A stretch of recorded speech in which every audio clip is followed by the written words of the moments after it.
Bonsoir à toutes et à tous. J'ai rappelé hier soir un tout petit peu la formule que nous sommes en train d'expérimenter pour l'avenir des rencontres.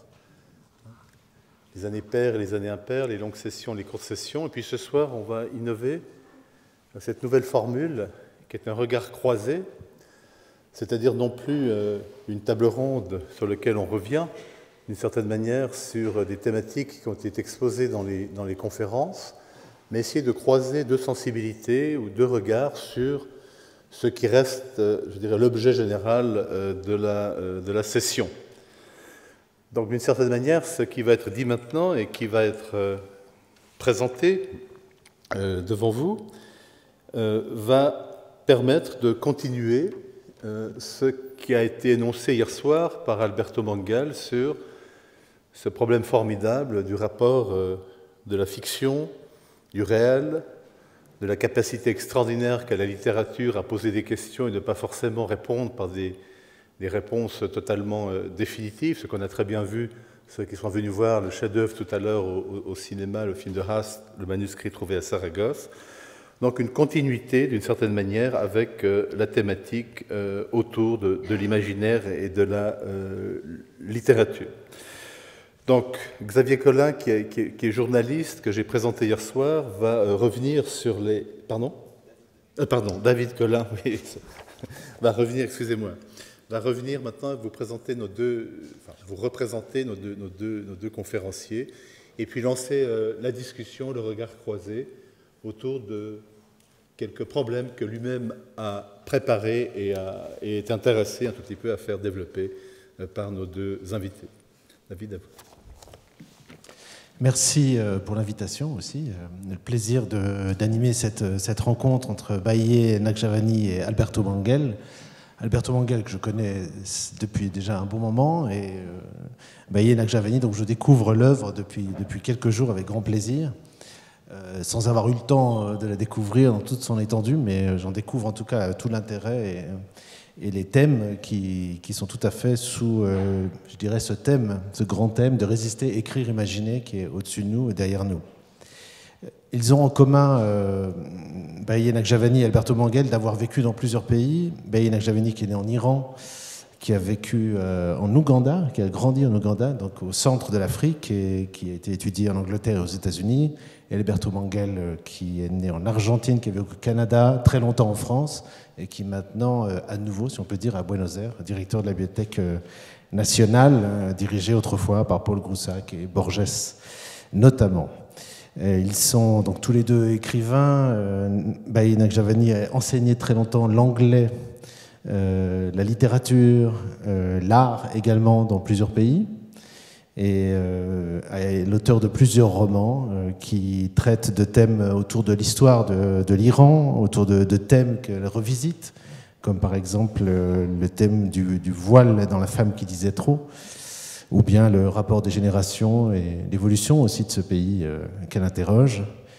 Alberto Mangual a écrit, lui, plusieurs récits, romans, mais il est très connu en particulier, pas que pour ses très nombreux essais. J'ai lu une quarantaine, j'en avais pas compté autant, mais c'est bien possible, qui sont particuliers en ce qu'ils mettent le lecteur au centre, la lecture, la passion, la curiosité. Et je pense que ce fut pour beaucoup de lecteurs aussi une école ou une formation continue et complémentaire à l'activité de lecteur, c'est-à-dire de parler aussi de la lecture, de cette puissance de la lecture, et c'est aussi le sujet de cette discussion, le pouvoir de la fiction, mais par conséquent également la puissance de la lecture. Je voulais commencer avec ces trois mots, résister, écrire, imaginer, auxquels on pourrait ajouter lire, même si finalement il est peut-être compris dans imaginer et aussi compris dans écrire. Quel serait pour vous deux l'ordre logique? Parce que je me suis posé la question, je me suis dit qu'on pouvait écrire, imaginer, résister, imaginer, écrire, résister, ou commencer par résister, vouloir avoir envie d'écrire et peut-être aussi imaginer autre chose après, avec toujours la lecture qui se placerait à un moment donné de ce parcours. Alors Bahiye Nakjavani, c'est dans quel ordre de préférence que ces trois mots vous viennent naturellement? Je pense qu'il faut essayer de parler dedans. Hello. Voilà. Ça marche? Je dois d'abord résister la peur de parler devant vous en français. Excusez-moi pour toutes les fautes de grammaire que je fais. Et quand j'ai pensé à ces 3 mots, moi aussi, je me demandais quel est l'ordre. Parce que pour moi, je crois que l'écrire vient à la fin. Il faut avoir la résistance, il faut avoir l'imagination.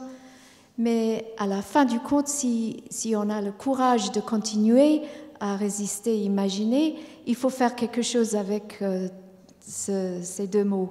Et donc, l'écriture, pour moi, c'est la dernière phase. Mais quand vous avez demandé cette question, je me disais, mais ça peut tourner en rond et on peut avoir tous les 3 tout le temps. Donc, je n'ai pas vraiment une réponse, excusez-moi. Mais je crois que la résistance, c'est le plus important. Et quand j'ai dit je dois résister à la peur, ce n'était pas seulement une petite blague, parce que je crois que pour aujourd'hui, la crise que nous sommes, nous sommes face à la crise le plus importante, pour moi en tout cas, c'est que nous sommes dans une société où la peur est exploitée pour nous silencier, pour nous rendre silencieux, rendre faire taire. Silencieux, oui. Et donc, il faut vraiment connaître les dimensions de cette résistance pour to resist fear avec tous nos esprits. Et je crois qu'on peut être vraiment, c'est le début pour tout le monde, c'est pas seulement les écrivains ou tout ce que nous sommes les lecteurs, c'est vraiment de résister cette situation devant la peur qui nous rend paralysés.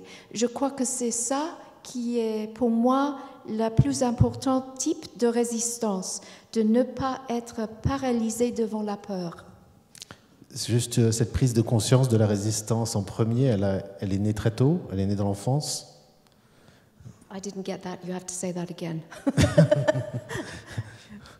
Est-ce que le mot résistance, cette envie ou cette notion de résistance, vous l'avez déjà ressenti très jeune? Oh, mais il faut être rebelle si on est fille, bien sûr.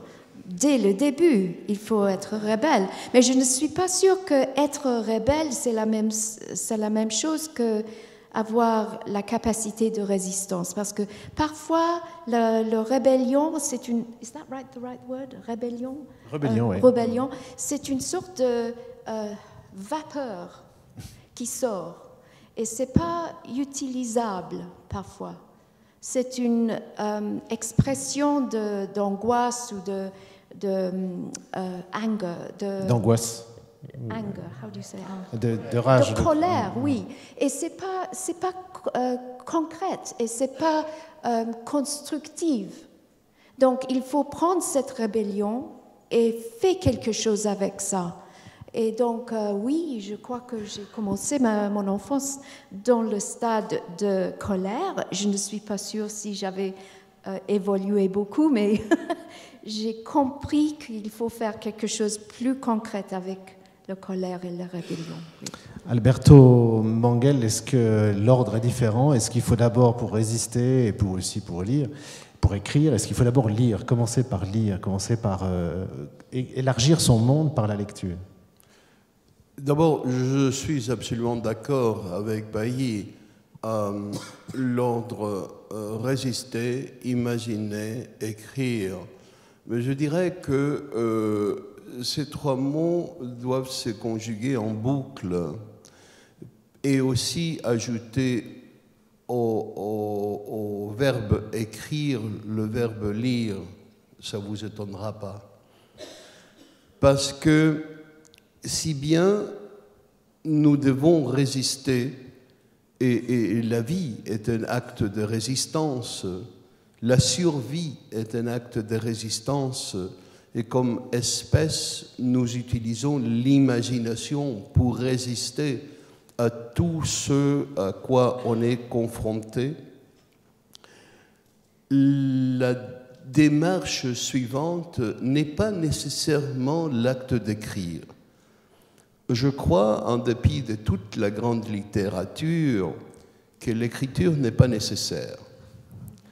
Il y a des sociétés de l'oral qui survivent depuis des siècles et qui sont très riches. Et il y a beaucoup de gens dans la société de l'écrit qui ne sont pas des écrivains. Et parfois des gens qui sont des écrivains qui ne devaient pas l'être. Mais lecture est autre chose. Je pense que si nous procédons de cette façon, la conscience de résister contre ce que nous trouvons injuste et imaginer des façons de résistance, nous pouvons trouver dans nos lectures des mots pour nommer ce que nous imaginons et ce contre quoi nous résistons. La lecture, beaucoup plus que l'écriture, nous fournit des instruments pour explorer ce que, au début, peut être qu'une réaction de cœur contre quelque chose qui nous est cœur. Mais il faut aller plus loin. Ça ne suffit pas. La chose qui nous atterre, qui nous indigne, qui nous met en colère, comme disait Bailly, doit être nommée. Et à ce moment-là, nous pouvons résister d'une façon très effective et cohérente. Donc la lecture aussi pour élargir, construire un langage, en découvrir des mots, nommer des choses peut-être qu'on n'aurait pas supposées, on n'aurait pas même imaginé avant de les lire. Bien sûr, nous avons à notre disposition la bibliothèque universelle et je peux vous garantir que dans cette bibliothèque, il se trouve le texte, un paragraphe, un mot qui dit exactement ce que vous voulez nommer. Le tout, c'est de le trouver. Dans la grande bibliothèque de Buenos Aires qui compte 5 millions de volumes, il faut un petit moment pour... Votre beau roman est là. Je vous conseille de le lire, David Collin. Il est un grand romancier. On va revenir au sujet principal. Mbaye Nakjavani, vous vous souvenez du premier paragraphe dont parlait Alberto Manguel, du premier livre peut-être pas du premier paragraphe, c'est peut-être difficile à vous souvenir, qui vous a permis ou qui vous a allumé une flamme dans l'esprit, ou qui vous êtes dit, ah tiens, là il y a exactement les mots que je cherchais pour continuer mon chemin ou pour peut-être le construire, l'inventer, voilà, qui répondait à vos aspirations. Les mots que Alberto a écrits, oui. Il y avait quelque chose que j'ai vu récemment, j'ai lu récemment dans vos livres. Je crois que c'est la bibliothèque The Library at Night, à la nuit, oui, la nuit. La bibliothèque la nuit, oui. Oui, c'est excusez-moi pour la citation qui n'est pas exacte, mais tu vas la dire meilleure. C'est cette idée que le langage fabrique nos pensées. Je crois que vous avez dit ça. Tu as dit ça, excusez-moi. Et donc, j'étais très frappée par cette phrase parce que je crois que si je peux continuer cette conversation que Alberto a commencé avec la méthode de Scheherazade hier, c'était vraiment la méthode de Scheherazade parce qu'elle a utilisé la langue pour reconstruire les pensées du sultan. Donc, elle a éduqué le sultan à partir de ses histoires. Et c'est à partir de les mots qu'elle a utilisés, le fait qu'elle a nommé les choses, elle a commencé à vraiment reconstruire son cerveau. Il est un serial killer. Il est quelqu'un qui a complètement... he annihilated, comment on dit?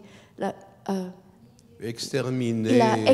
Il a exterminé vraiment, pas seulement les vies de toutes ces femmes dans le pays, mais la possibilité de parler Parce que toutes les femmes qui sont venues et qui ont entré dans son lit sont complètement silencieuses.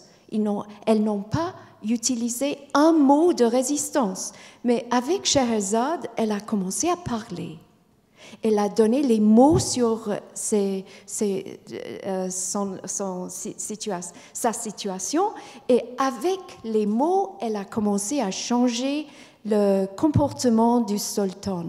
Donc, j'étais très frappée par cette phrase d'Alberto, parce que je crois qu'il y a des liens même dans le neuroscience, que la pensée est vraiment fabriquée par nos mots.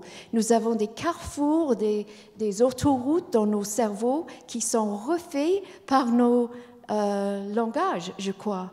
Et si on change le langage, on change le sens de mouvement dans nos têtes. Et c'est ça, à mon avis, qui est un des plus grandes crises de nos temps, parce que je crois que nous avons perdu le sens de l'importance des mots, l'importance de la parole dans le plus haut sens, I mean in the best highest sense. Et à cause de ça, on a baissé nos pensées. Et avec les pensées, on baisse nos comportements et on est de plus en plus violent parce que nos comportements sont une réflexion de la manque de finesse de nos mots, si je peux dire. Pardon, it's a bit long. Il y a un des personnages qui est la femme qui lisait trop, qui à mon avis est l'exemple parfait de ce que le langage peut faire et transformer à travers une lectrice qui résiste. Veux-tu raconter un peu cette histoire? Donc c'est votre roman, Bahiye Nakjavani, qui raconte l'histoire d'une femme. Je commence l'histoire, je vous laisse continuer. Qui décide d'enlever son voile, en fait.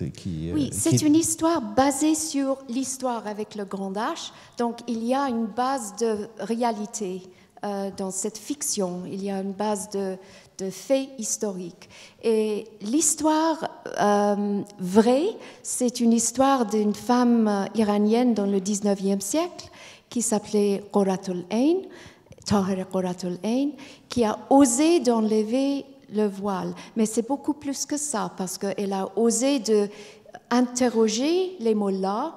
Elle a commencé à vraiment discuter avec les savants de son temps pour dire que la vérité doit être quelque chose de relatif, pas absolu.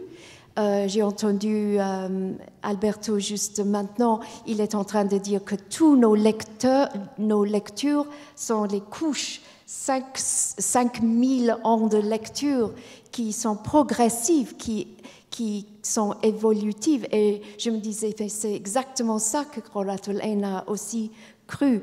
Donc, j'étais très inspirée par cette histoire et j'ai décidé de créer une fiction parce qu'on n'a pas beaucoup de faits sur les femmes du 19e siècle en Iran. Donc, j'étais obligée d'imaginer, si je peux commencer avec imagination cette fois, pour écrire, deuxième fois, une histoire de quelqu'un, une femme qui a résisté. Donc, j'avais renversé l'ordre. Et elle est, dans mon histoire, la seule façon que je pouvais le faire, c'est à travers les points de vue de plusieurs d'autres personnes pour arriver à une histoire plus complète. Sinon, ça c'est aussi une chose que je crois il faut absolument résister aujourd'hui. C'est William Blake qui a dit single vision and Newton's sleep. God preserve me from single, I'm re-quoting it. Mais cette idée de mono-interprétation, ça c'est une de nos grandes crises à ce moment. Et cette histoire est vraiment un exemple d'un essai de ma part de trouver une façon d'expliquer qui est cette femme à travers plusieurs points de vue, parce qu'on ne peut pas arriver à la vérité juste par un chemin. Un chemin. Le pouvoir... Pardon, je voulais ajouter à ça cette idée de la nocivité de la monovision. Il y a une phrase du Talmud qui dit que lorsqu'un tribunal rabbinique donne son verdict, si tous sont d'accord, le jugement n'est pas valide. Mais c'est ça la culture juive aussi, c'est sans cesse réinterpréter les textes et d'étudier et de réinterpréter, sans fin. Je me disais aussi que le pouvoir de la fiction, puisqu'on parle aussi de ça, Bailly Nakjavani, c'est de remplir, pas de remplir, c'est pas un bon terme, c'est de créer, de recréer ce qui n'existe pas. Parce que ce roman, entre autres ce roman, mais c'est aussi ça, c'est reconstruire quelque chose qui est absent, des traces ou des preuves qui ne sont pas là. C'est aussi une manière de résister et de reconstruire une mémoire absente. Mais la fiction y arrive parfois de manière étonnante. Oui, si on peut remplir les petits trous, chaque fois qu'on essaie de faire ça, remplit les trous dans l'histoire, mais en même temps, on trouve que ce qu'on a écrit est plein de trous. Donc, il doit avoir un autre lecteur qui peut imaginer d'autres réponses. Parce qu'on n'arrive pas à une réponse complète. Donc, je crois que, Alberto, tu dois dire quelque chose par rapport à ces trous. À ces absences, à ces manques. Les absences, les livres essayent de remplir ces absences et devenir présence. Une bibliothèque est faite de présence et absence. Et les absences sont l'espoir des livres à venir. Parfait. Justement, Alberto, la présence, la lecture favorise une présence et demande, pour vous citer aussi, une certaine présence. On ne peut pas lire si on n'est pas là.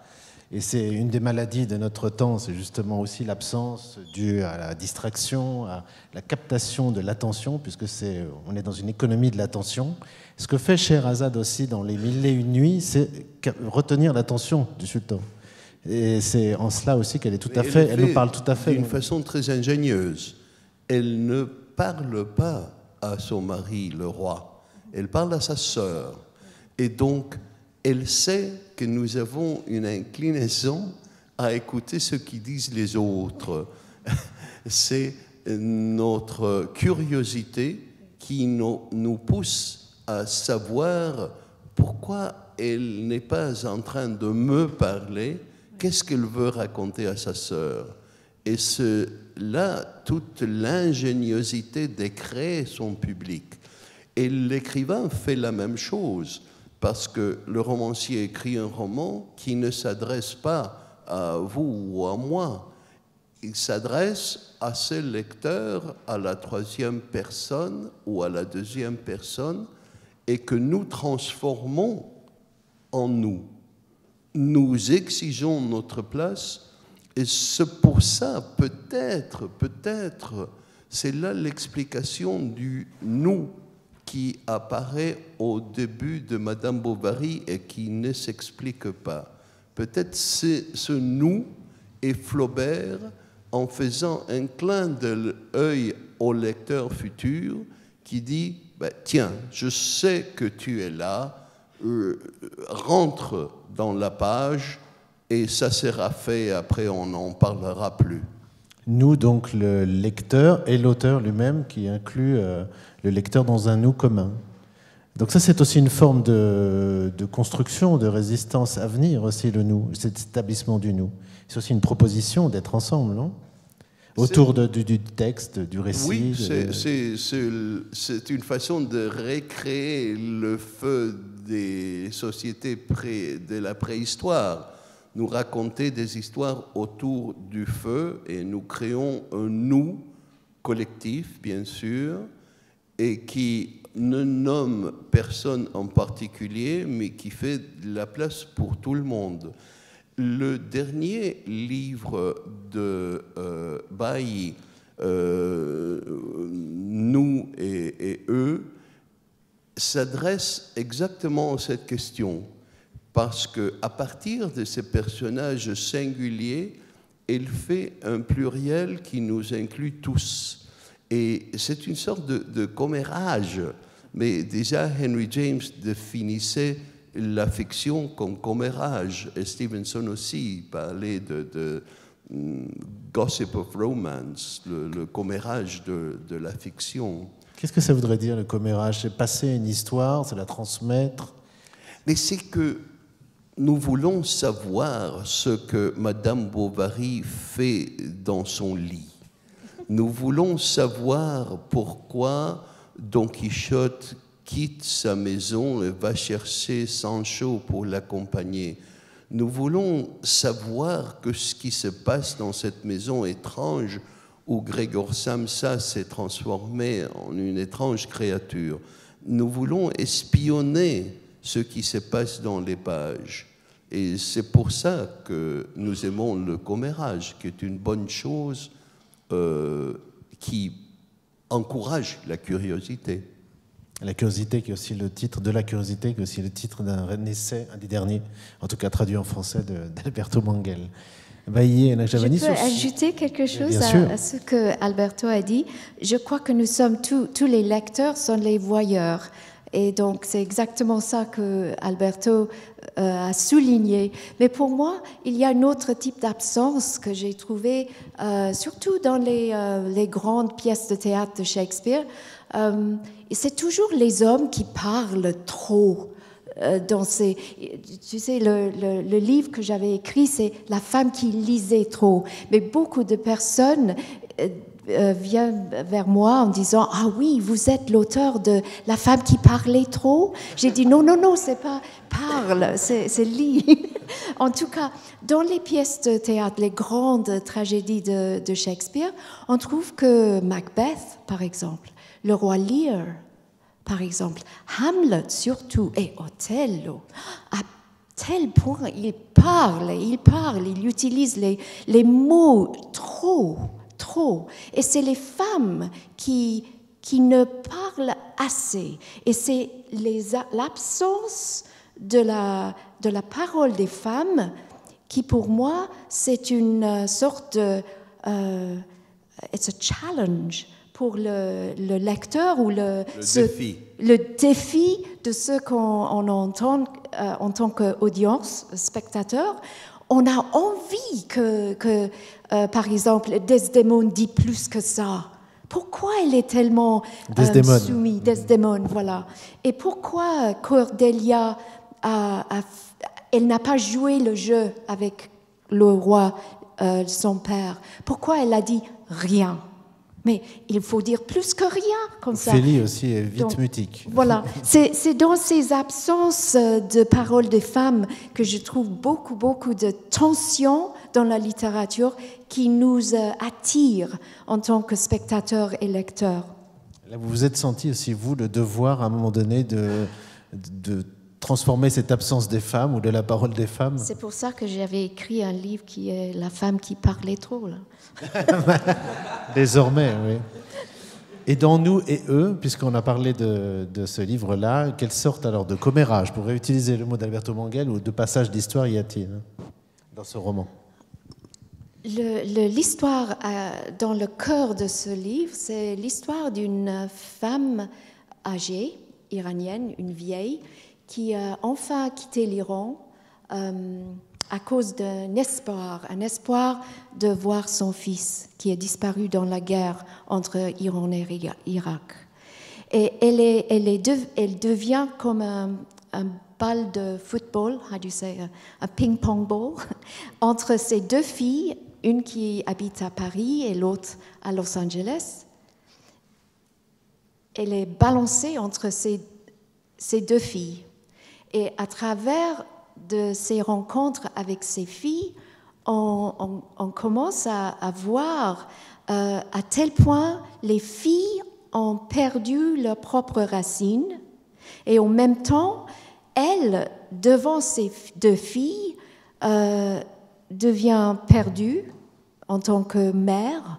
Elle ne reconnaît pas ses filles, mais en même temps, il y a une sorte de retrouvailles, on dit. Yeah. Oui. Il y a un troisième type de relation qu'elle trouve avec ses filles à la fin. Mais c'est surtout une histoire d'une famille dysfonctionnelle et qui Comme est... toutes. Oui, pardon? Comme toutes. Comme toutes les familles, oui. Et entre les chapitres de cette famille, on rencontre le « nous » que Alberto a dit, qui remplit les trous émotionnels, si on peut dire, et culturels dans cette famille. On trouve les réflexions dans les miroirs de tous les autres personnages dans le livre pour comprendre à quel point cette mère a vraiment perdu ses filles et comment elle peut les retrouver. Ça ne m'étonne pas que tu cites le roi Lear, tu lui donnes tellement d'importance. Avec Cordelia, Parce que- le personnage de Comment Cordelia. Avec le personnage de Cordelia, par exemple. Avec le personnage de Cordelia, les réponses des autres deux sœurs et le personnage de Lear lui-même. Parce que je lis ton roman Nous et eux comme une version féminine de Lear. La mère et le roi, les deux filles sont deux personnages qui se répartissent. Ouais. Les trois filles de Lear, et quelque part le dilemme profond de Lear qui est comment satisfaire la vieillesse égoïste face à la jeunesse égoïste aussi et rester une famille. C'est la grande question et toi tu la poses dans le contexte de la diaspora iranienne. Contre l'éclatement, ou l'éclatement que crée la diaspora, forcément, aussi de la famille. Oui, c'est le diaspora qui était à la base de ça, mais je crois qu'à l'intérieur du culture, il y a aussi des schizophrénies, les dénis, the denials. Déni, oui. Comme nous tous, nous avons des choses comme pareilles. Mais c'est exactement le King Lear qui m'a inspiré, Alberto. Et le fils qui est perdu, et Cordelia, bien sûr. Bien sûr. Oui, c'est là qu'on revient à ta question, David, du résister, imaginer, écrire. Parce que le chemin que Bailly a fait est celui-là. Et je trouve que moi, en tant que lecteur, je fais le chemin contraire.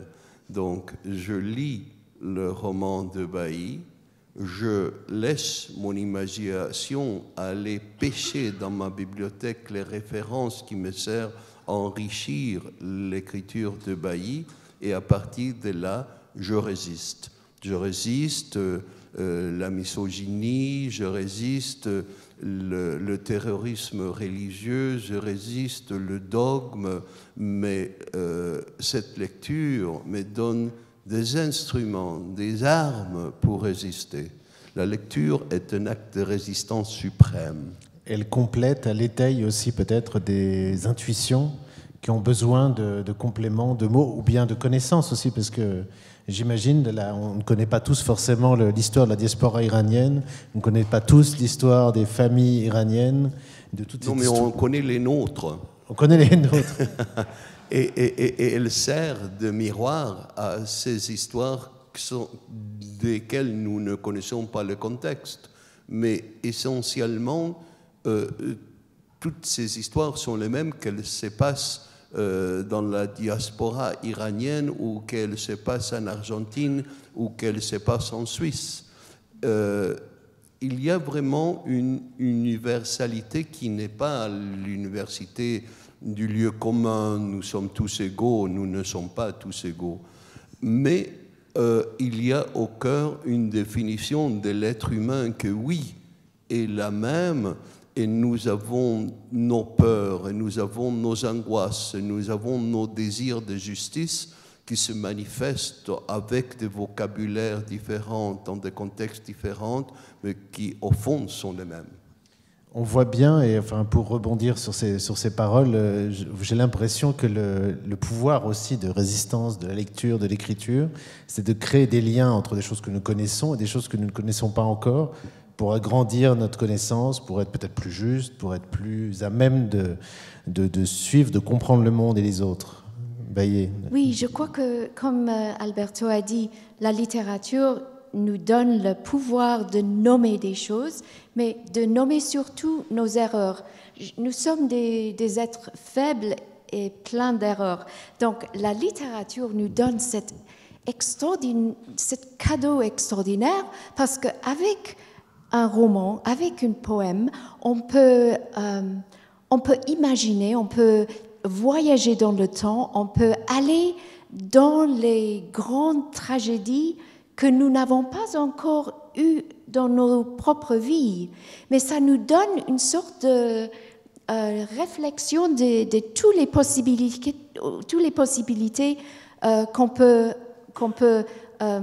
rencontrer dans nos vies. Donc, ça nous donne la possibilité de, si on est un lecteur méticuleux, on peut peut-être, à travers ce miroir, voir des choses qu'on peut éviter. Parce que dans nos propres vies, c'est bien sûr, on va avoir des erreurs. Donc, la littérature nous donne cette chance de faire les erreurs qui ne sont pas tout à fait nécessaires dans nos propres vies. Voilà. C'est ce que je voulais, justement, c'est le mot que je voulais dire, le mot chance, exactement celui-là, parce qu'on parle du pouvoir de la fiction. Alberto Manguel cite Auden, William Auden, qui n'y croit pas à ce pouvoir-là, en tout cas du poème, et peut-être pas de la fiction non plus. Mais c'est peut-être chance qu'on devrait utiliser à la place du pouvoir, la chance de la fiction. Chance. Oui, certainement, parce qu'on lit par chance, on rencontre des gens par chance, on tombe amoureux par chance, et nous souffrons par chance. En anglais, il y a une expression que j'aime beaucoup, que je ne retrouve dans aucune autre langue. There, but for the grace of God go I. Quand on voit une souffrance, quand on voit quelque chose de terrible, on se dit, là, sauf par la grâce de Dieu, et moi, je suis dans cette situation. Est une qui est reprise par Sophocle dans la pièce Ajax, où la déesse Athénée vient dire à son protégé Ulysse que son ennemi Ajax souffre, elle lui a fait souffrir et il est en train de mourir. Et en lieu d'éprouver de la joie, Ulysse dit à la déesse, moi je ne peux pas éprouver un soulagement devant la souffrance de mon ennemi, parce que toutes choses considérées, nous sommes des êtres humains, lui et moi, et nous subissons les mêmes souffrances. Et dans ces paroles de Ulysse, il montre comment l'être humain peut être supérieur au Dieu, peut être plus compassif et plus compréhensif aussi. Ça me semble un miracle de la compréhension de l'autre. Miracle de la fiction, là. Oui, juste un autre petit exemple. Je me souvenais à la fin de un des dernières pièces de théâtre de Shakespeare, je crois que c'est le récit d'hiver, The Winter's Tale. Voyage d'hiver. The Winter's Tale. Le conte d'hiver. Le conte d'hiver, voilà. Le conte d'hiver. Et c'est une histoire d'un roi qui fait une erreur terrible, qui est jaloux. Jalousie sur l'imagination fausse, en effet. Il a imaginé que sa femme est infidèle, et c'est pas vrai. Et donc, j'avais une deuxième petite question après à poser à Alberto par rapport aux histoires fausses. Mais je pense que dans cette pièce de théâtre, Shakespeare nous a donné la chance, le miracle de voir quelqu'un qui a fait une erreur absolument épouvantable, mais qui a, après 16 ans, la possibilité de réconcilier avec sa femme. Donc, il est donné a second chance, ce qui n'est pas le cas la plupart du temps dans nos vies. C'est un miracle si jamais on a une second chance. Parfois, on nous donne une deuxième chance et nous ne le savons pas. Exactement, voilà. Donc, à la fin de cette histoire, de cette pièce de théâtre, il y a quelque chose qui est très étrange parce que je remonte à ce point sur la paralysie de la volonté qu'on sent devant une situation crise, une situation terrible, dans une guerre ou avec la terreur. On est figé, on ne peut pas faire quelque chose, on ne sait pas quoi faire. On a trop de possibilités devant nous et donc on ne choisit pas. Et il y a une situation pour cette reine, Hermione. Elle perd tout au même temps. Elle perd l'amour de son mari. Elle perd l'amitié de son frère roi, who is the one he thinks is having Le motif de la jalousie. Le motif de la jalousie. Elle perd son fils qui est mort à cause de un cœur brisé par cette terrible séparation entre ses parents. Et elle est condamnée aux prisons. Et tout d'un coup, elle est disparue. Elle dit rien. Et pendant 16 ans, elle dit rien. Elle est dans le silence complet. Mais Shakespeare nous a donné une chance encore. Une autre personnage dans cette pièce de théâtre qui s'appelait Paulina, ou Paulina. Et cette femme, I don't know how you say scold in French. She scolds, she nags the king. Oui. Elle réprimande. Elle devient la voix qui se tue et c'est elle qui donne la voix au côté féminin de la pièce. Voilà. Et elle continue à faire ça. À la fin de la pièce, le roi il a compris son erreur. Donc, elle fait le méthode Scheherazade, mais avec une sorte de... elle est dure, hein? Elle est comme... she's a scold, she's a nag. Et parfois, à la fin de la pièce, le pauvre roi, mais il a fait des terribles choses, mais on a un sentiment de pitié pour lui. Il dit, mais ça suffit, Paulina, ça suffit, je comprends. Mais elle continuait quand même. Mais avec tout ça, on a cette chance dans la pièce de théâtre de voir la possibilité de réconciliation. Et je veux juste demander à Alberto, parce que je suis très inquiète par cette possibilité dans nos temps que nous avons le choix aujourd'hui de tellement des histoires et on ne sait pas quelles sont les histoires vraies dans la presse, par exemple, et qui sont les histoires fausses. Et je crois que la littérature joue avec ça aussi. Et donc, je voudrais savoir ton avis sur les histoires fausses. La littérature, justement, joue avec cela. Et l'écrivain compte sur l'ingénuité du lecteur pour transformer une vérité en fiction et une fiction en vérité. L'écrivain sait que depuis des siècles, nous pensons qu'un essai est plus vrai qu'un conte, qu'une chronique est vraie et une fable ne l'est pas. Et donc un écrivain comme Borges, écrit des fictions sous la forme d'un essai, écrit des essais sous la forme d'un poème, pour justement empêcher que le lecteur se fie à ses repères. Et c'est un instrument que malheureusement la presse a repris aujourd'hui et qu'ils utilisent à l'encontre du public. Mais nous devons employer tous les instruments que nous avons justement pour déceler le vrai du faux. C'est finalement un exercice littéraire.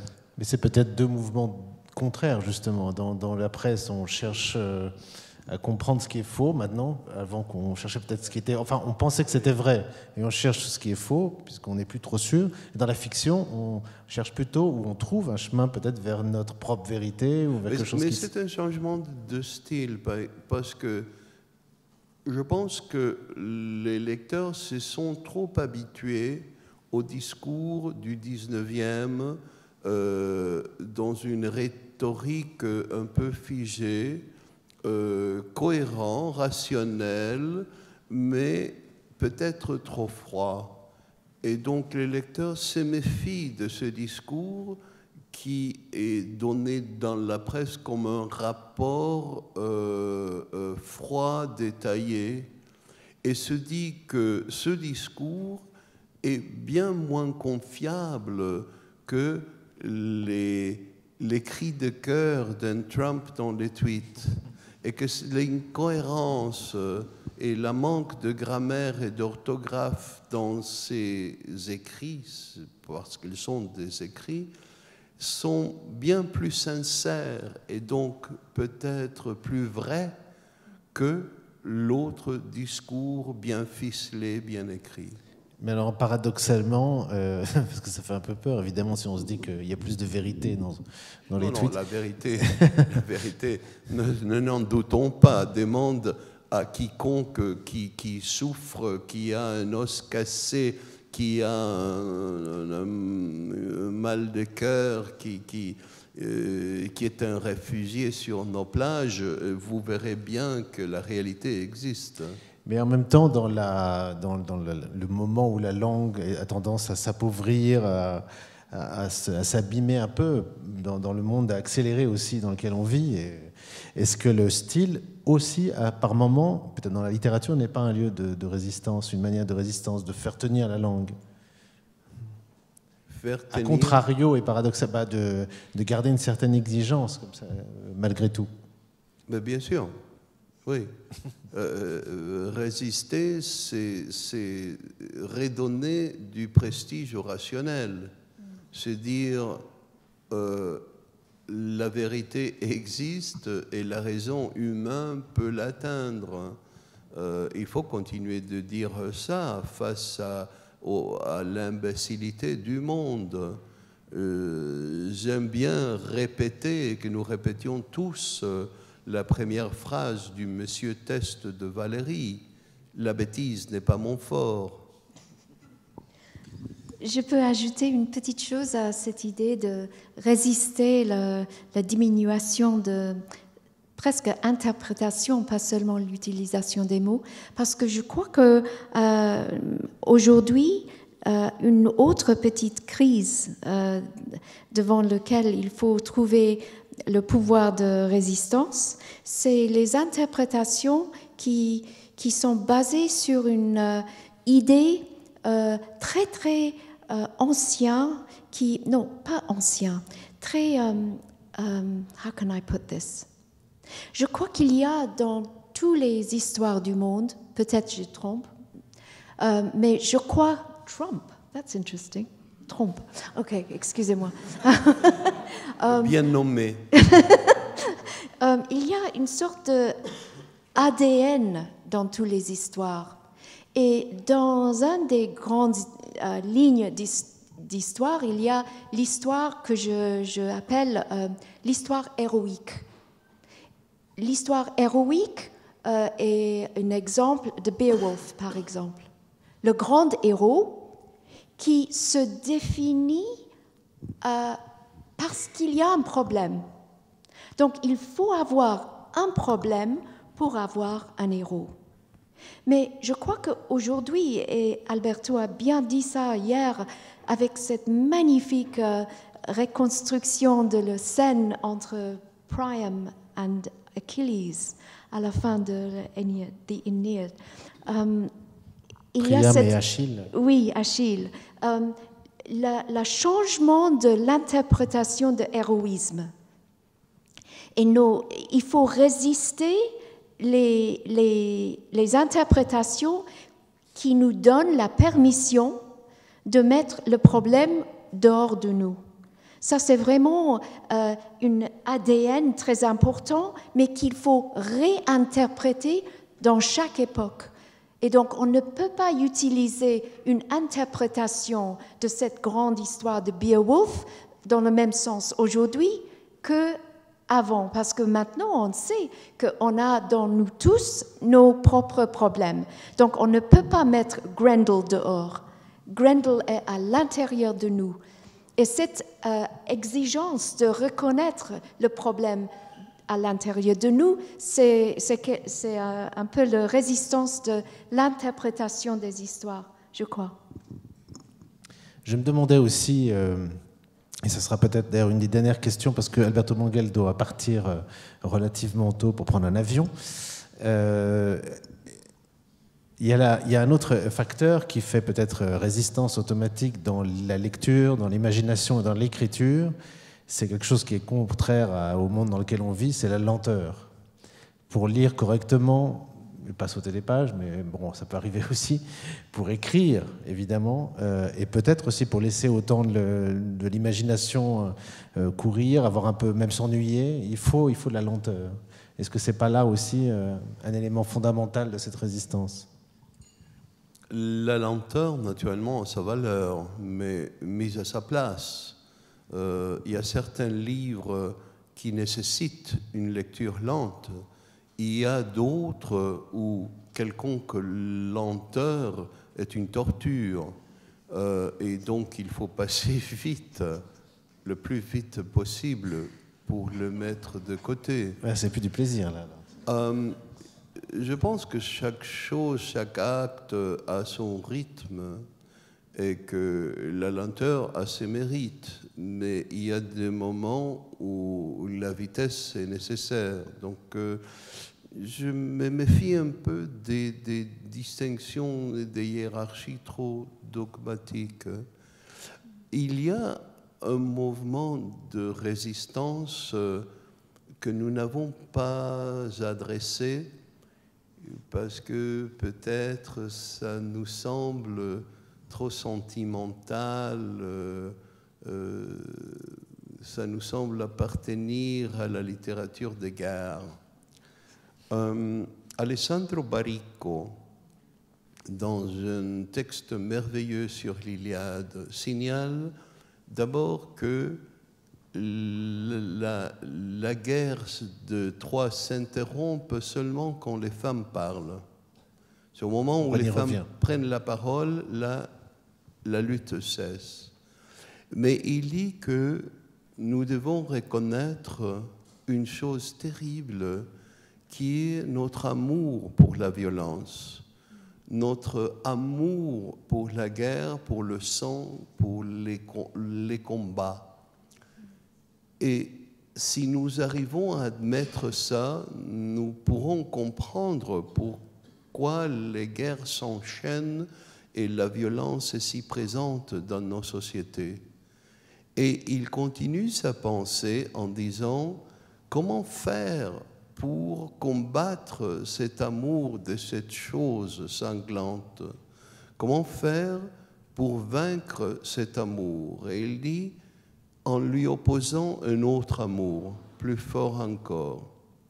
Il ne nous dit pas quel est cet amour, mais nous pouvons, chacun d'entre nous, avoir une idée de ce que ça peut être.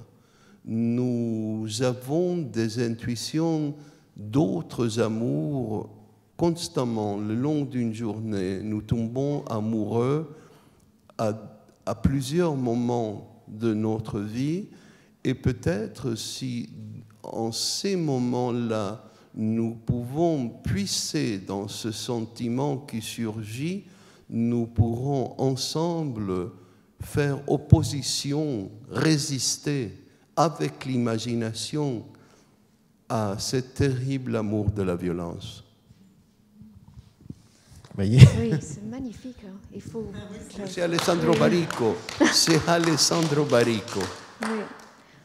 Oui, je crois que sur le sujet de lenteur, je viens de relire cet été pour la 50e fois ou peut-être 100e fois The Portrait of a Lady par Henry James. Et vous savez, la prose de Henry James exige la lenteur parce que chaque phrase est tellement bien construite qu'il faut... you have to eat it. Donc, j'ai résisté, dans un autre sens, le fin de ce livre.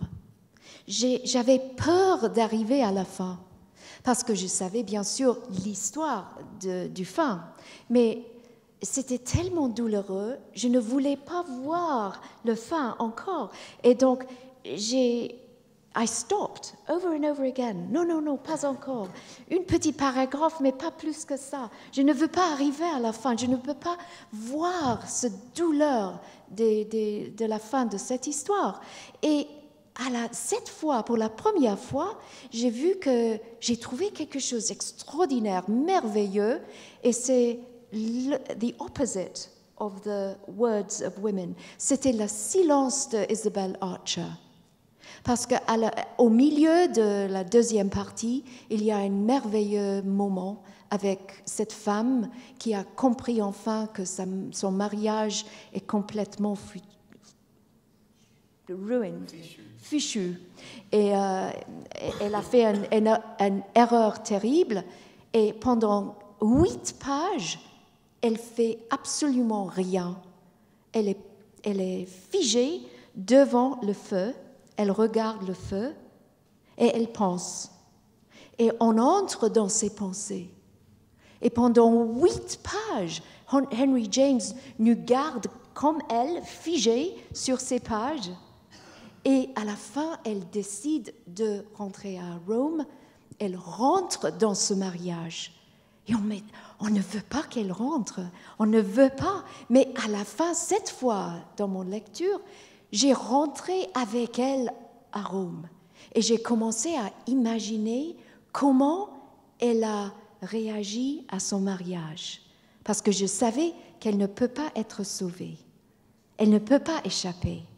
Donc, qu'est-ce qu'elle a pensé? Et maintenant, je savais que dans son silence, il y a toute la richesse de son esprit et son pouvoir de résister her misery à l'intérieur d'elle. Elle n'a pas besoin de personne, non son mari, ni les amis, ni personne, ni moi, le lecteur. Elle n'a pas besoin même de moi. Mais c'était vraiment un découvert pour la première fois à tel point, parce que moi j'ai commencé avec le fait que les femmes ne parlent pas, et c'est un dommage qu'elles ne parlent pas. Mais dans ce silence d'Isabelle, j'ai trouvé un autre niveau de pouvoir. On voit aussi qu'il y a l'amour dans la littérature, la lecture, l'écriture du recommencement, qui est aussi important. Et on recommencera à parler un autre jour, quand Alberto Manguel reviendra. Parce que là, on doit le laisser partir, si j'ai bien compris, vers d'autres destinations. Merci Alberto. Merci David, merci Bailly. On va laisser quelques questions peut-être encore après, mais on laisse partir Alberto pour aujourd'hui.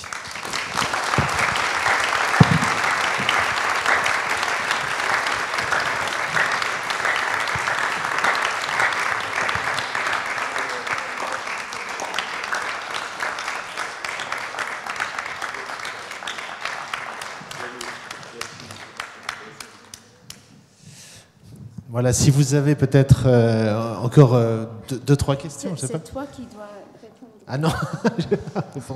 Et si vous avez peut-être des questions à Baye Nakjavani, c'est peut-être l'occasion de l'embêter un peu pour qu'elle puisse répondre, parce qu'elle me dit non, c'est toi qui vas répondre, mais quand même. Je sais pas, oui. Il faut peut-être passer un micro. Il y en a un là.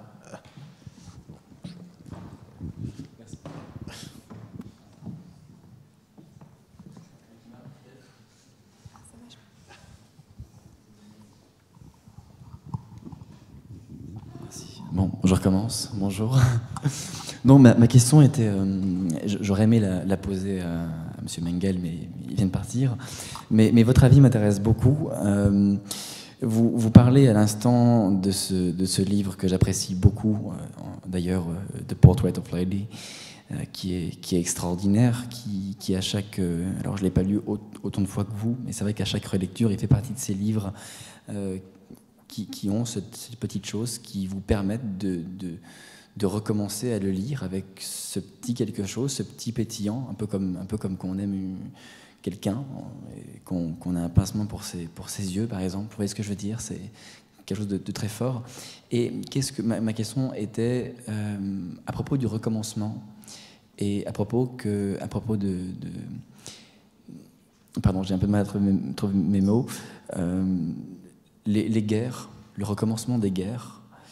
Est-ce qu'il y a, d'après vous, un lien entre le recommencement des guerres, l'amour que l'homme porte à la violence, et le lien entre le lecteur qui recommence un livre qui est violent?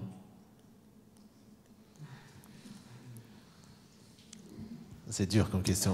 Dans l'absence d'Alberto, je n'arrive pas à répondre à cette question, mais je crois qu'on relit les livres, pas seulement parce qu'on a besoin d'avoir la violence des guerres, mais on a besoin d'apprendre quelque chose de nouveau. On a besoin de retrouver une autre interprétation de tout ce qui est dans ce livre ou dans n'importe quel livre.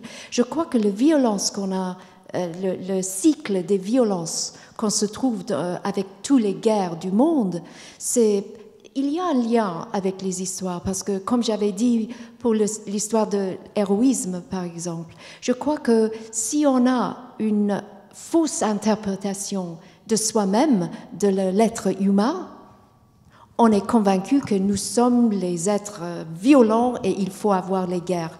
Peut-être ça, c'est une interprétation déjà dépassée, je ne sais pas. Parce que si on continuait à penser comme ça, on sera en guerre avec le Corée du Nord, avec le monsieur Trump, parce que c'est normal qu'il faut avoir ce petit garçon who argue with each other. Mais est-ce qu'on est obligé d'être les petits garçons dans le playground? C'est extraordinaire qu'on garde ces définitions de l'être humain comme si nous sommes obligés d'être barbariques l'un contre l'autre. Je crois qu'il faut s'interroger sur nos interprétations de notre vrai être en tant que les human beings. Et je crois que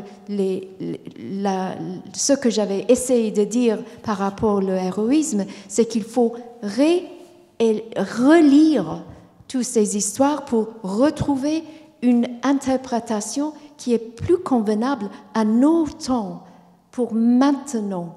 Et on ne peut pas garder les interprétations du passé tout le temps pour aujourd'hui. Donc, il y a une évolution de lecture de nous-mêmes. Sinon, on va rentrer dans les guerres continuellement. Un enrichissement aussi de la pensée, de la réflexion, en relisant et en étant obligé de réinterpréter. Voilà. Oui. Bonsoir. Bahia Nakjavani, vous avez traduit les poèmes de prison d'une femme qui s'appelle Mahvash Sabet et qui a donc écrit ces poèmes en prison alors qu'elle était emprisonnée à cause de ses croyances religieuses. Et donc, pour moi, c'est exactement ça, c'est résister, imaginer, écrire comme vous l'avez dit. Et je voulais savoir si vous pouviez un petit peu partager aussi l'expérience. Quelle était votre expérience de traduire ces poèmes d'une femme qui était emprisonnée, qui résistait à cause de ce qu'elle pensait en fait? If only Alberto were here. Il pouvait dire beaucoup plus sur l'impossibilité de vraiment traduire les poèmes. C'est une adaptation de ce poème que j'avais essayé de faire avec l'aide de plusieurs d'autres personnes, parce que c'est très difficile de vraiment traduire un poème dans une autre langue, à mon avis. Mais ça, c'était mon petit défi, mon petit résistance contre la langue, parce que j'avais une bloc terrible, un mur d'ignorance par rapport à ma propre langue maternelle. Donc, je ne peux pas lire le persan. Et j'étais obligée d'avoir l'aide d'autres personnes pour comprendre même ces poèmes.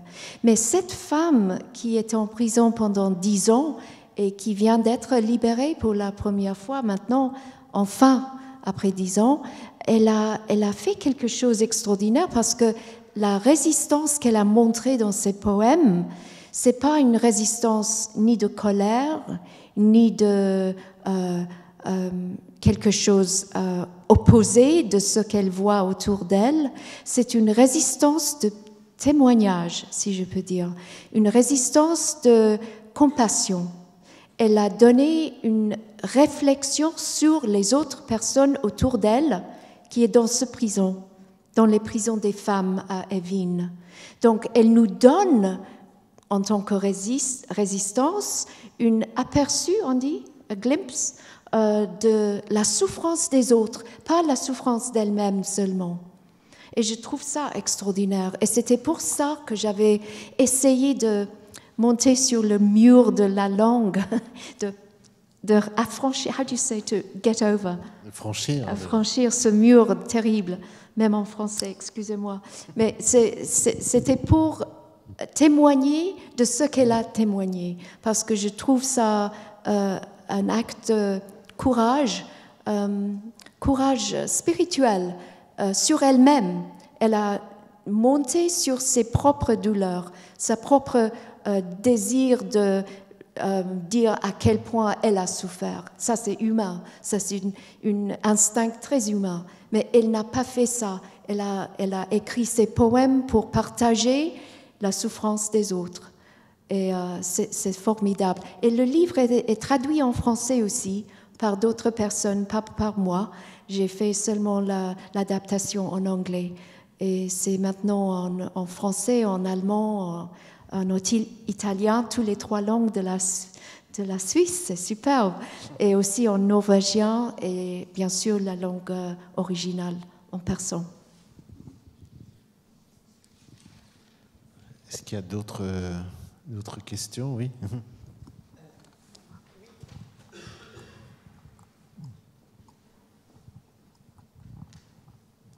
Merci beaucoup. J'étais fascinée par tout ce que vous avez dit et par ce croisement de vos 2 voix.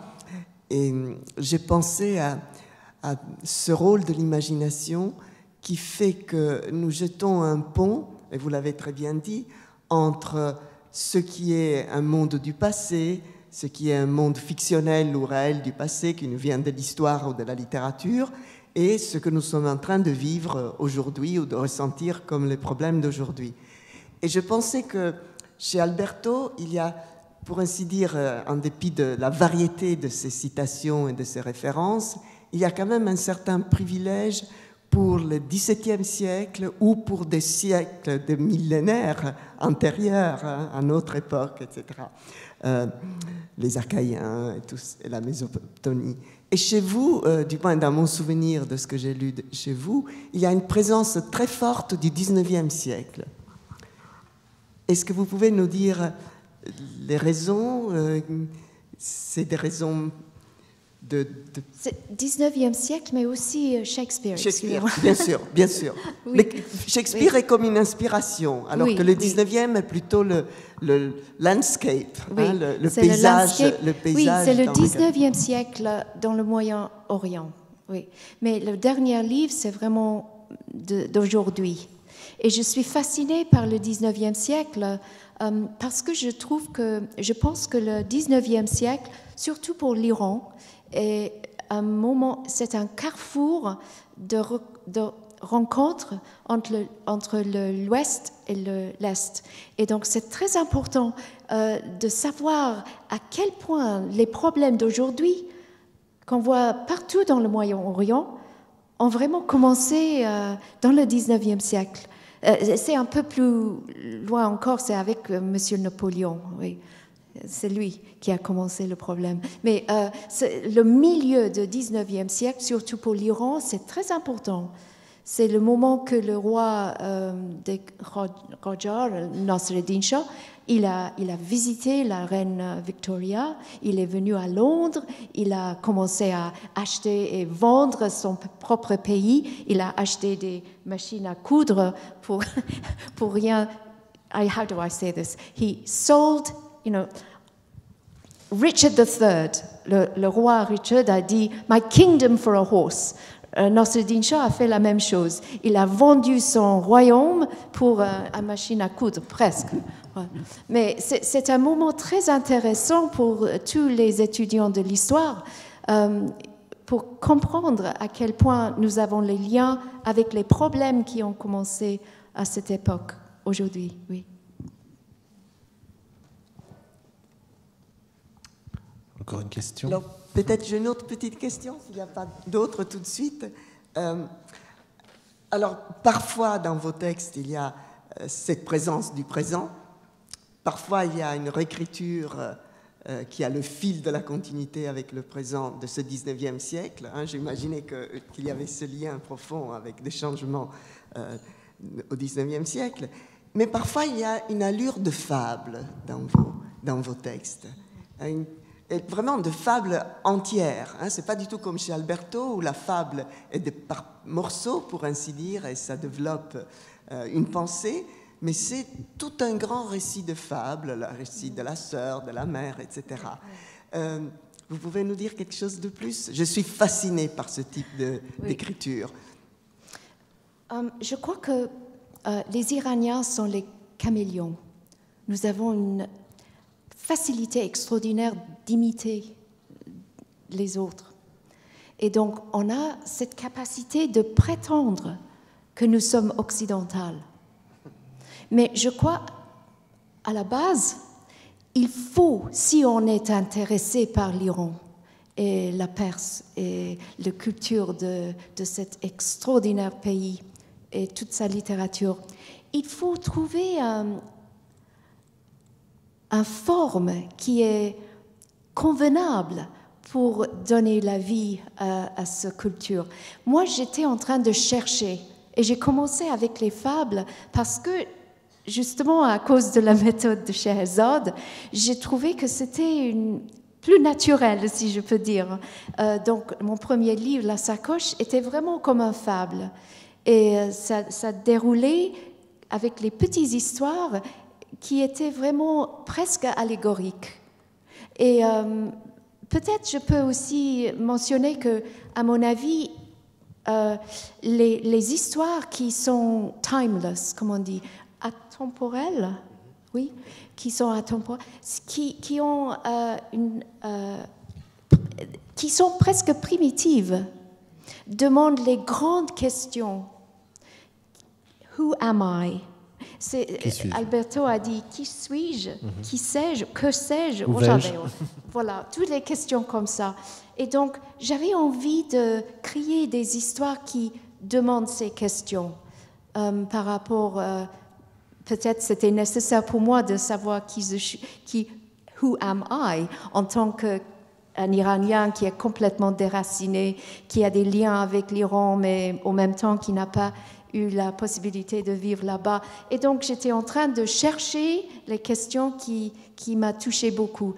Mais je crois que c'est aussi nécessaire d'avoir un genre, qui est plus convenable pour chaque culture. Et donc, j'étais en train de chercher ça. Je ne sais pas que j'ai trouvé encore, mais le dernier livre n'est pas une fable. C'est un satire. Et ça, c'est aussi très iranien.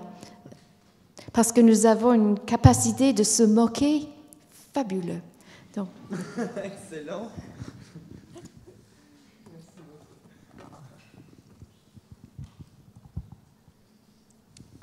S'il n'y a pas d'autres questions, on va s'arrêter là, c'est ça?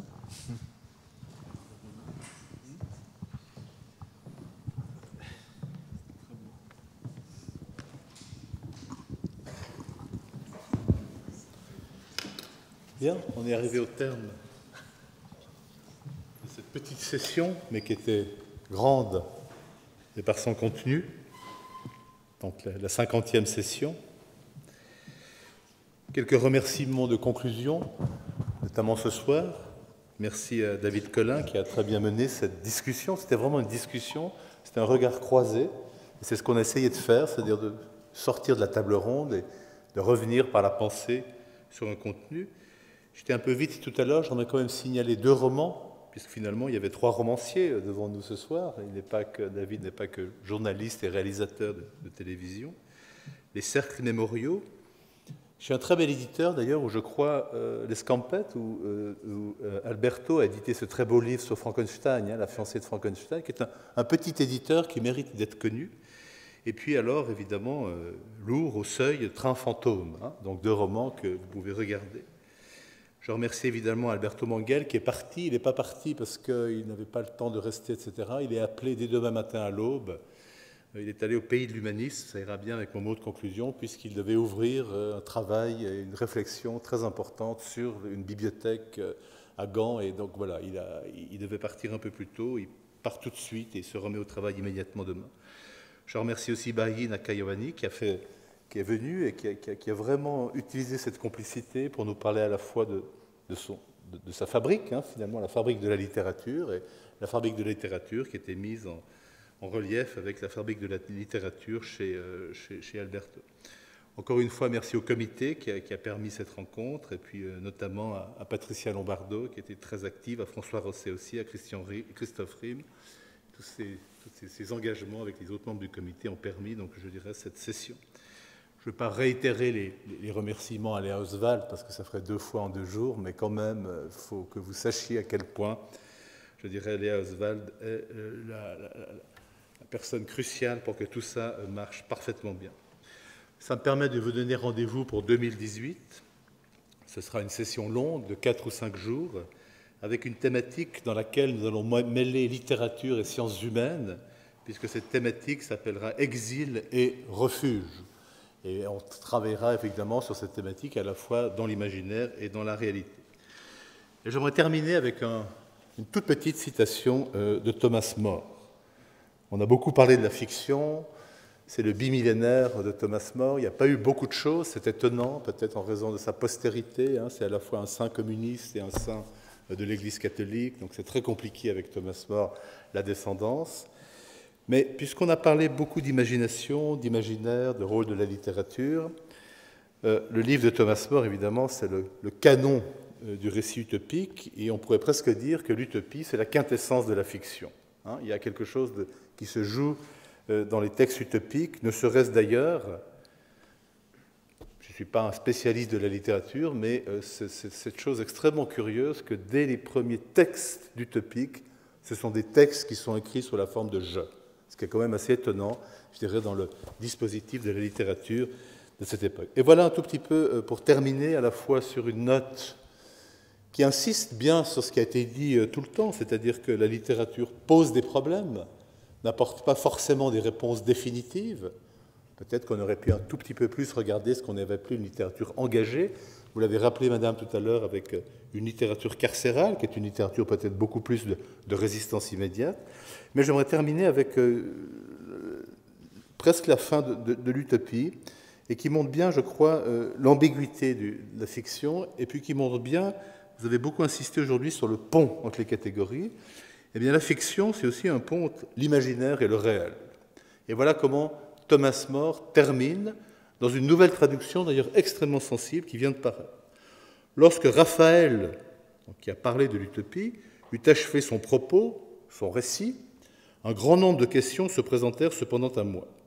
Il y avait dans les coutumes et les lois de ce peuple des pratiques qui m'apparaissaient complètement absurdes.